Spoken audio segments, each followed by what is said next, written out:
اعوذ باللہ من الشیطان اللعین الرجیم بسم اللہ الرحمن الرحیم الحمد للہ رب العالمین بارئ الخلائق اجمعین باعث الانبیاء والمرسلین والصلاة والسلام علی حبیبہ وخیرتہ حافظ سرہ ومبلغ رسالاتہ ابی القاسم محمد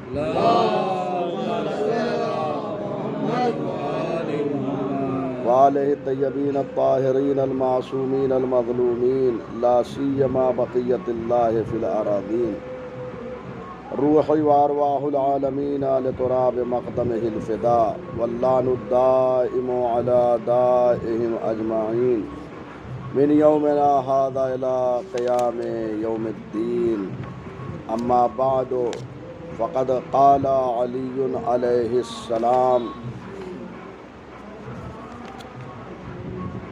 من ضیعہ الاقرب اتیح لہ الابعد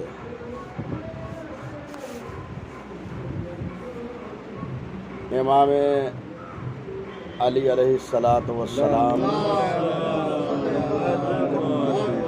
کہ آج بیت الشرف میں خوشی ہے کیونکہ آج سبط اکبر شہزادہ صلح حسن سبز قبا علیہ السلام کی ولادت باسعادت کا دن ہے، لہذا آج کی اس خوشی کے موقع پر ہم امام عصر اجل اللہ تعالی فرجہ الشریف کی بارگاہ میں ہدیہ تبریک یعنی مبارکباد پیش کرتے ہیں اور آپ حضرات کی خدمت میں بھی مبارکباد پیش کرتے ہیں۔ آج بہت خوشی کا دن ہے، خوشیاں منائیں، اظہار سرور کریں، خوشی کا اظہار کریں، کیونکہ صرف خوش ہونا ماہ مبارک سیام تو ویسے ہی لمحہ بلمحہ عبادت میں گزر رہا ہے، اور اگر ولادت کے ساتھ انسان اور مسرور ہو جائے، خوش ہو جائے تو عبادت میں روح اور بڑھ جاتی ہے۔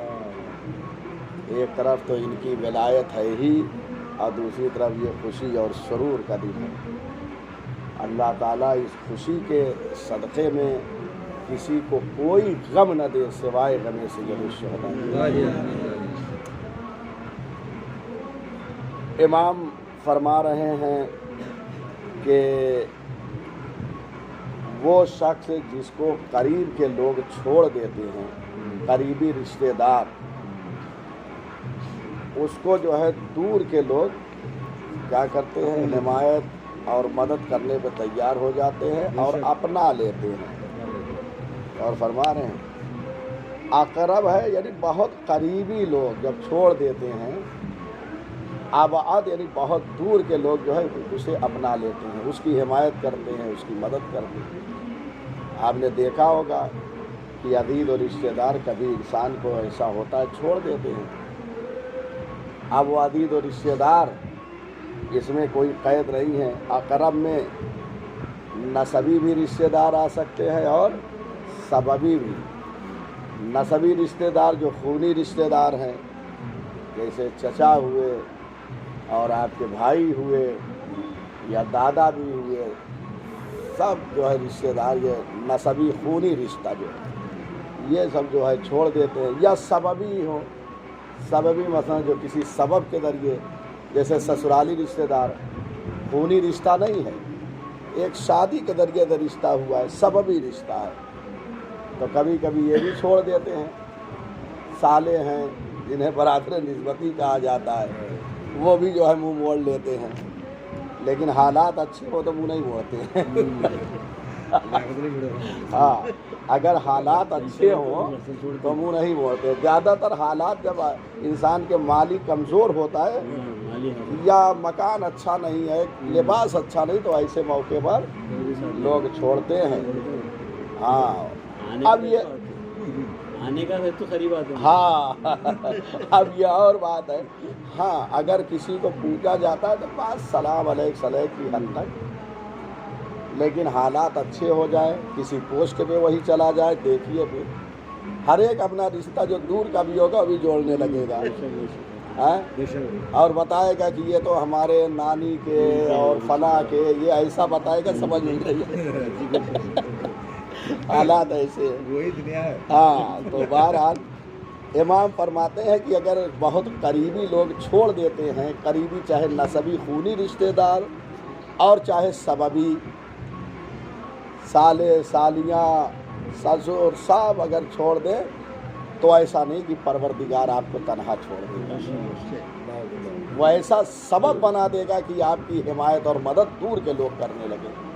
وإلا اگر یہ حالات نہ ہو تو آج غریب دنیا میں نہیں رہ سکتے، یا غریب نہ بھی ہو ایک انسان جو ہے، ضروری نہیں کہ غریب ہی کو چھوڑ دے، بڑا ہے لیکن اس سے اب وہ جو خواہشات رکھتے ہیں اس سے وہ خواہش پوری نہیں ہو رہی ہے، وہ چھوڑ دیتے ہیں اس وجہ سے۔ اچھا اب دو طریقے سے خواہش پوری نہیں ہوتی، ایک دفعہ تو خود یہ جو مالدار اتنے کنجوس ہیں کہ 1 روپیہ کہیں گر بھی جائے تو اٹھا لیتے ہیں، ایسے افراد ہوتے ہیں، تو اب وہ ظاہر سی بات ہے ان سے نکلنے والا نہیں ہے، یہ کنجوسی کی بنیاد پر ہے، تو لوگ دور ہوتے۔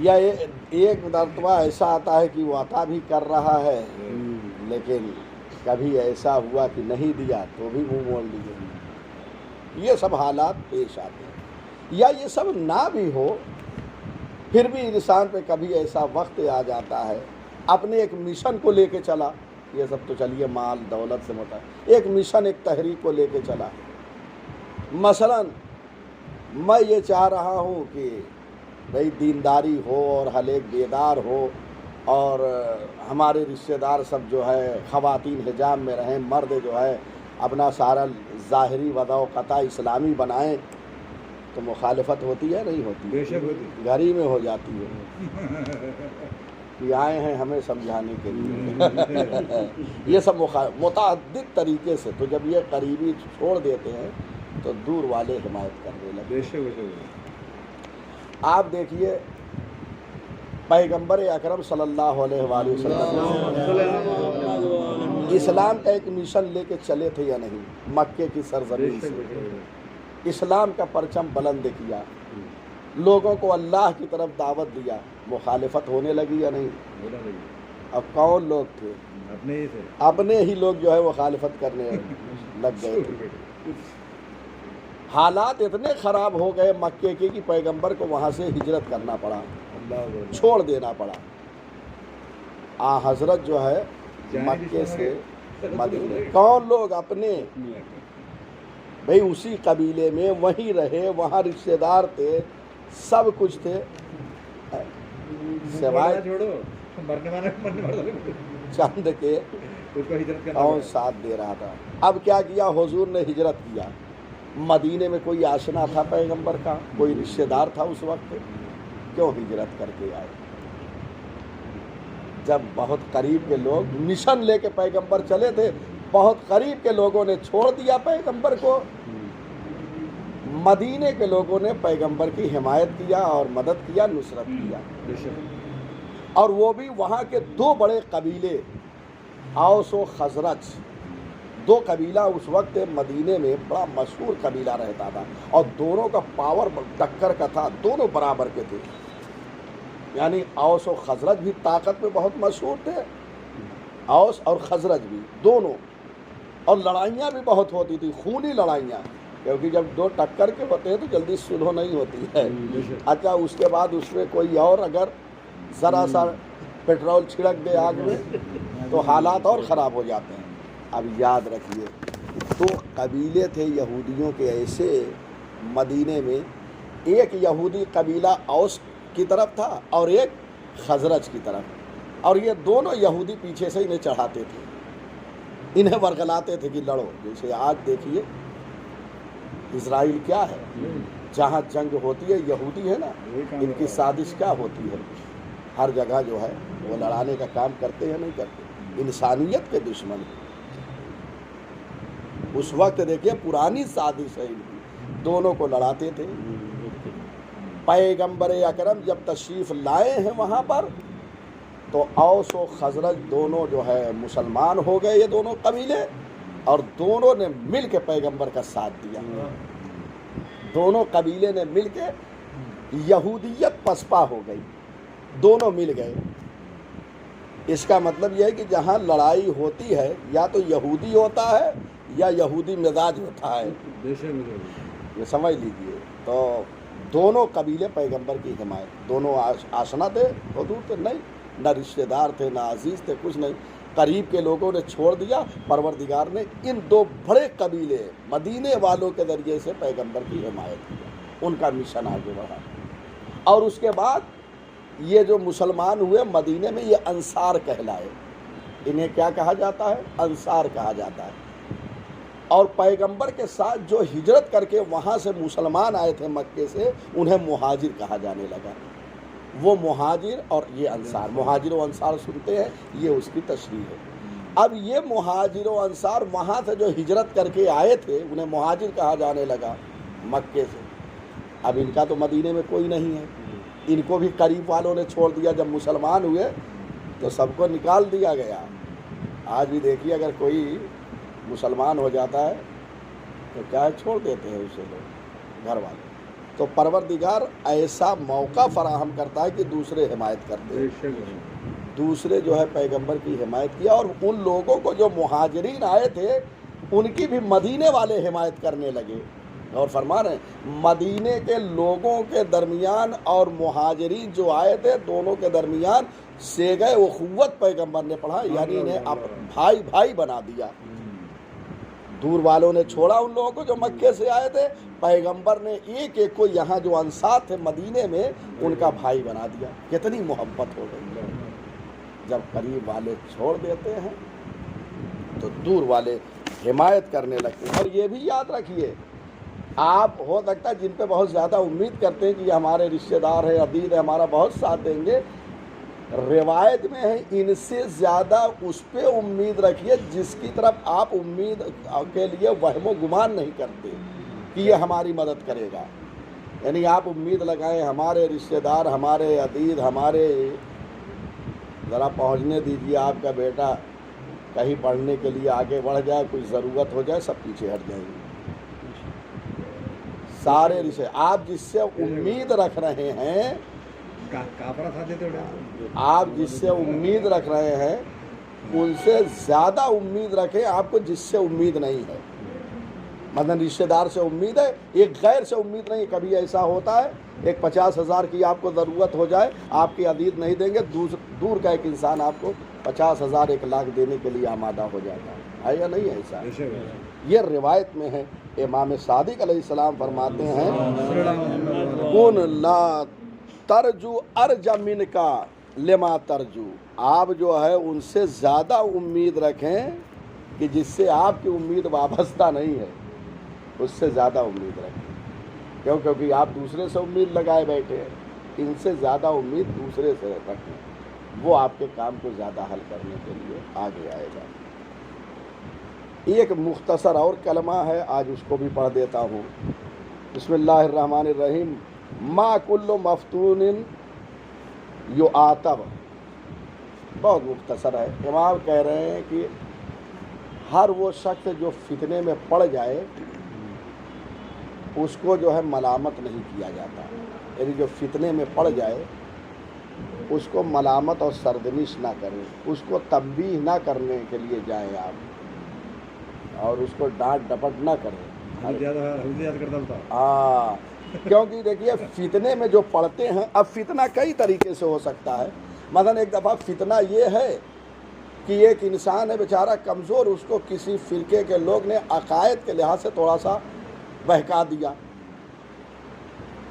اب وہ بیچارہ سیدھا سادہ مسلمان مومن بہت زیادہ جو ہے اپنے عقائد سے واقف نہیں ہے، وہ بہک گیا. اب یہ بھی ایک فتنہ ہے، عقائد کے لحاظ سے فتنہ میں پڑ گیا بیچارہ. تو آیا اس کو آپ سرزنش کریں گے، اس کو ڈانٹ ڈپٹ کریں گے؟ نہیں. ہر ایک کو آپ، یا ایک انسان ہے دو گروہوں میں جنگ ہونے لگی، دونوں باطل پر ہے. اب یہ بیچارہ ایک کا ساتھ دینے لگا، مجبور ہے ساتھ دینے کے لیے. مثلا ایسے علاقے میں ہے کہ اگر نہیں وہ ساتھ دے گا تو اس کی جان کا خطرہ ہے، تو آیا اس مومن کو آپ سرزنش کریں گے، اس پہ ناراض ہوں گے، اس پہ غصہ کریں گے؟ نہیں، کیونکہ یہ مجبور ہے، اس کی حمایت کریں کہ یہ اگر عقائد اس کے ذرا سا متزلزل ہو گئے ہیں تو عقائد کی طرف واپس لائیں، مدد کریں، اور یہ بھی نہیں کر سکتے تو کم سے کم اللہ سے اس کے لیے دعا کریں کہ وہ ادھر سے آ جائے، یا جو ہے آپ کے فتنے میں جو پڑ گیا ہے، خونی جنگ ہو رہی تھی، اس سے باہر نکل آئے، یہ دعا کریں، یہ حمایت کریں۔ ہر ایک کو آپ جو ہے فتنے میں پڑ جائے تو یہ نہ کہے ارے چلا گیا، اور یہ ہمارے یہاں فوراً یہ فیصلہ کر دیتے ہیں، فوراً فیصلہ کر دیتے ہیں، یہ نہیں دیکھتے کہ اس کی مجبوری کیا ہے، یا کوئی ایسے خدا نہ کردہ حرام کام میں مبتلا ہے تو فوراً اس کے بارے میں ایک فیصلہ نہ کر دے۔ مثلا ایک شخص مردار کھا رہا ہے، ارے حرام کھا رہا ہے، اس کی مجبوری سمجھیں، ہو سکتا ہے اس کو کچھ نہ ہو، جان بچانا واجب ہے، جان بچانا جب واجب ہے تو انسان مردار کھا سکتا ہے؟ نہیں کھا سکتا، تو یہ نہ کہہ دیں ارے یہ تو یہ کھا رہا ہے، فلاں کر رہا ہے، پہلے اس کی حالت تو دیکھیں، تحقیق کریں، اس کے بعد یہ ملامت ہے۔ اس کی ایک تفسیر جو ہے شارحین نہج البلاغہ نے اور کیا ہے کہ جو فتنے میں پڑ جائے مجبوری میں، اس کو آپ ملامت نہ کریں بلکہ اس کی مدد کر کے اس کو اس سے نکالیں فتنے سے، یا اس کے حق میں دعائے خیر کریں۔ ایک اور ہے جو جان بوجھ کر جو ہے چلا جائے فتنے میں۔ اب اس میں بھی دو قسمیں ہیں، ایک جان بوجھ کر وہ گیا ہے فتنے میں پڑ گیا ہے، یعنی جانتا ہے سب کچھ ہے، ایسا نہیں مجبوری کے عالم میں گیا ہے، حالت اختیار میں گیا ہے، اپنے ارادے سے چل کے گیا ہے، عقائد سے منحرف ہو گیا ہے، دو خونی جنگ میں شریک ہو گیا ہے، اب یہ خود چل کے گیا، آیا یہ عتاب کے قابل ہے یا نہیں؟ اس کو جو ہے اس پہ ناراض ہوگا یا نہیں انسان ہوگا؟ کہتے ہیں اس میں بھی دو قسمیں ہیں۔ ایک وہ ہے کہ جس کو اگر سرزنش کیا جائے، جس کو ڈانٹا جائے، جس پہ ناراض ہو انسان، اس پہ کوئی اثر ہی نہیں کرے گا، تو ایسے کو بھی عتاب نہیں کیا جانا چاہیے، چھوڑ دے اس کو۔ جیسے جنگ جمل میں 3 لوگوں سے شاید لوگوں کی امید تھی کہ یہ جنگ جمل میں امیر المومنین کا ساتھ دیں گے، لیکن تینوں نے امیر المومنین کا ساتھ نہیں دیا۔ 3 لوگ میں محمد ابن مسلمہ، سعد ابن ابی وقاص اور عبداللہ ابن عمر، یہ 3 لوگ تھے، تینوں نے امیر المومنین کا ساتھ، جبکہ یہاں حق و باطل کی لڑائی تھی، لیکن امیر المومنین کا ساتھ نہیں دیا، امیر المومنین کو چھوڑ دیا، امیر المومنین نے بھی ان کو عتاب نہیں کیا کیونکہ قبول کرنے والے نہیں ہیں۔